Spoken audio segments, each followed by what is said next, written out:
Title, tag, description এই ৩টি বিষয় নিয়ে আজকে আলোচনা করব। এই ৩টি বিষয় খুব গুরুত্বপূর্ণ। আপনার ইউটিউবের ভিডিওটি কোন ক্যাটাগরির বা কী ধরনের অডিয়েন্সের কাছে পাঠানো যায়, এটা অ্যানালাইটিস করে ইউটিউব আপনার ট্যাগ, ডিসক্রিপশন এবং টাইটেল নিয়ে। সো এগুলো যদি আপনি ভালো করে না লিখতে পারেন, প্রফেশনালভাবে না লিখতে পারেন, তাহলে কিন্তু আপনার ভিডিওটি সঠিক অডিয়েন্সের কাছে যাবে না এবং আপনার ভিউ কম হবে। তো আজকে আমরা আলোচনা করব এই ৩টি বিষয় নিয়ে। তো ভিডিওটি স্কিপ করবেন না, মনোযোগ সহকারে দেখতে থাকুন। আমরা যদি ইউটিউবে গিয়ে সার্চ করি মোবাইল দিয়ে প্রফেশনাল লোগো, দেখুন সবার আগে কিন্তু এই ভিডিওটা শো করতেছে এবং ভিডিওটি কিন্তু আমি যদি চ্যানেলের ভিতরে প্রবেশ করি, দেখতে পাচ্ছেন এখানে 40টা ভিউ 17 ঘন্টায় হয়েছে। তো এটা কেমনে? আমার ভিডিওতে ভিউ নাই, কিন্তু মিলিয়ন মিলিয়ন ভিউ ওদের উপরে আমার ভিডিওটি সাজেস্ট করতেছে কেন?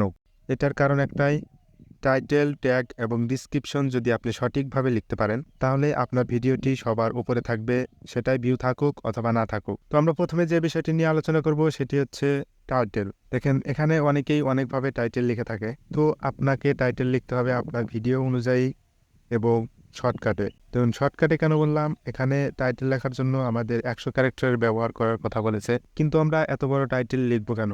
আমাদের টাইটেলটা অবশ্যই একটু ছোট হওয়া উচিত। তাই আপনি চেষ্টা করবেন 40 থেকে 70-এর ভিতরে একটি টাইটেল তৈরি করা। তো 40 থেকে 70 ক্যারেক্টারের ভিতরে যখন আপনি একটি টাইটেল তৈরি করবেন, অবশ্যই টাইটেলটা সকলে পড়বে এবং সবারই ভালো লাগবে। টাইটেলটা লেখার পরে আপনাকে ডিসক্রিপশন লিখতে হবে।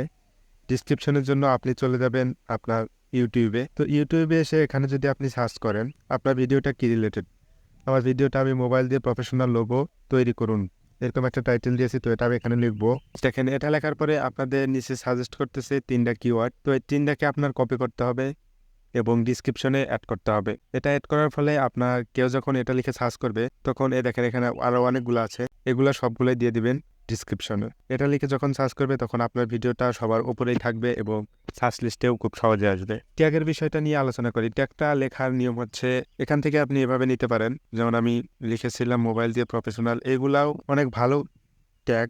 এগুলো আপনি ট্যাগে ইউজ করতে পারেন, নিঃসন্দেহে অনেক ভালো। এগুলা ট্যাগ ইউজ করলেও আপনার ভিডিওটি সবার উপরে থাকার চান্সটা অনেক বেড়ে যায়। তো ট্যাগ আমরা অন্য একটা ভাবে লিখতে পারি, যেমন ক্রোমে চলে আসবেন। তো ক্রোমে আসার পরে এখানে সার্চ করবেন রিপিট ট্যাগ লিখে, রিপিট ট্যাগ এটা লিখে সার্চ করার পর প্রথমে যে ওয়েবসাইটটি চলে আসবে এখানে প্রবেশ করবেন। এখানে প্রবেশ করা হয়ে গেলে আপনি এখানে সার্চ বারে আপনার টাইটেলটি লিখে দিবেন। যেমন আমি আমার টাইটেলটি লিখে দিচ্ছি।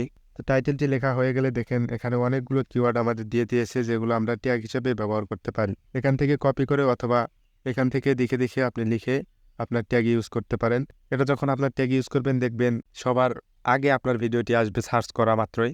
সেটা আপনার টাইটেল লিখুক অথবা এখানকার যে কোনো একটা কিওয়ার্ড লিখে সার্চ করলেই আপনার ভিডিওটি সবার উপরে পেয়ে যাবেন। তো এরকম ইন্টারেস্টিং এবং হেল্পফুল ভিডিও পেতে আমাদের চ্যানেলটি সাবস্ক্রাইব করুন